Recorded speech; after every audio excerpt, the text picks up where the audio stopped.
Hey, ¿qué tal estáis? Chavales, estamos en un nuevo vídeo de FIFA 20 y sí, como estáis viendo, hoy estamos en un nuevo vídeo en el que os traigo a Jamie Vardy, jugador del mes. Este jugadorazo que por 25.000 monedas puede ser vuestro.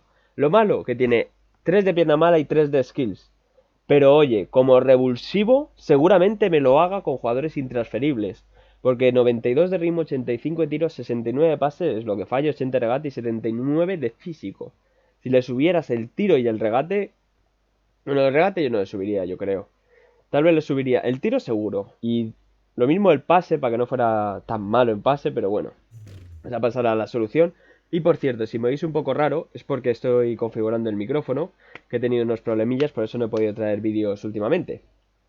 Así que bueno, voy a hacer captura para luego hacer la miniatura. Y bueno, antes de nada deciros que dejéis un muy buen like, una muy buena suscripción para no perderos ningún vídeo, que ya sabéis que aquí tenéis todos los SBCs. Y esta tarde van a venir seguramente varios vídeos porque es el inicio de la temporada 2.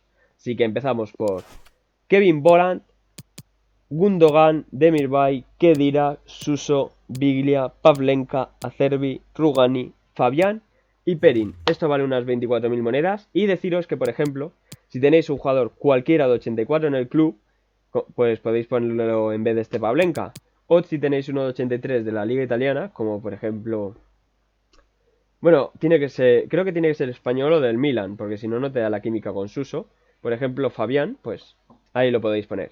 Así que bueno, esto sería todo. Un vídeo rapidito. Nos dan este Bardi. 24.000 monedas. Yo creo que merece la pena y más que mucha gente tendrá jugadores intransferibles. Pero bueno, eso sería todo y atentos a esta tarde que habrá varios vídeos. Dejad vuestro like. Nada, nos vemos pronto. Adiós.